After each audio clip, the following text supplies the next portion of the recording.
sio mpasa. Ikiwa wewe haufahamu hiyo njia inayompasa mtoto, utamfundisha nini? Utamlea nini?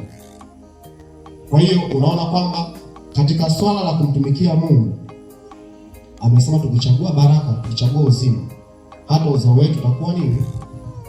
Utakuwa salama. Ishi kweli wiki hii. Ishi kweli wiki hii. Anasema jitoe kwa dhati kumtii Mungu na kuwashirikisha Injili wale wanaokuzunguka. Hakuna namna tunasema kwamba taifa litakuwa salama lenye kumjua Mungu ikiwa sisi hatakuwa na nafasi ya kuhubiria watu. Kama nilivyosema la kwanza, nikasema mtu mmoja alisema kwamba watoto wa leo ni wateja wetu wa baadaye. Walikuwa wanazungumzia kuhusu sigara.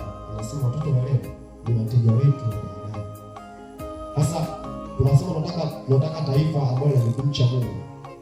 Hili taifa au viongozi tunaowaona, msingi wao ndio kwenye familia. Msingi wao katika jamii tunayoishi nayo. Kwa hiyo sisi tukiwa na juhudi za kumsihi Mungu siku zote na kuwaendea watu kwa ubiria, ina maana hata familia zinakuwa salama. Hata hao viongozi tunaotazamia hawawezi tu kutokea hivi, yaani kuja tu kama muujiza. Lazima kuna msingi unakuwa utengenezwa, ambao msingi utaanzia kwenye familia, kwenye jamii inayokuzunguka. Je, watu wanamtambua Mungu? Anasema jitoe kwa dhati kumtii Mungu na kuwashirikisha Injili wale wanaokuzunguka. Usichague nani nifuate nani simfuate. Wewe fuate kila mtu. Anasema Mungu, lakini chagua uzima. Kwa hiyo swala la kuchagua ni mtu binafsi, lakini wewe umekwisha kumwambia tayari. Bwana asifiwe. Hapa na kitabu kifungua kurasa 16 inaonyesha taswira ya baraka kuna uzima. Kwenye laana kuna mauti. Tunasema baraka ndio nguvu ya mafanikio yote. Kwa maana alililia sana Esau. Baba ilibaki baraka moja. Kwa nini alilia wakati mali anazo kutosha? Lakini kwenye laana kuna nini? Kuna mauti.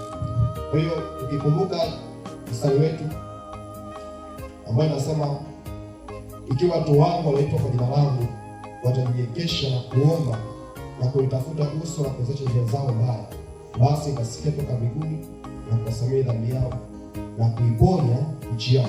Tunaona kuanguka Yerusalemu, lakini kumbe hawa watu wakinyenyekesha mbele za Mungu, wakiomba kwa dhati na kumrudia Mungu, Mungu anasema ataiponya nini?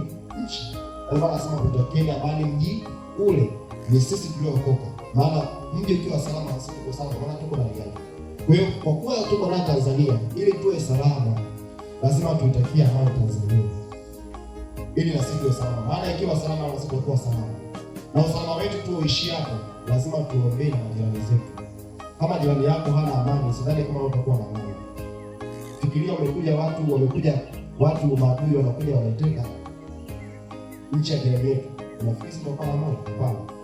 Ndio maana tunasema tujiombee sisi, tutakie amani nchi yetu na jirani zetu. Bwana asifiwe. Ndio maana tumeishia. Basi leo tumeishia.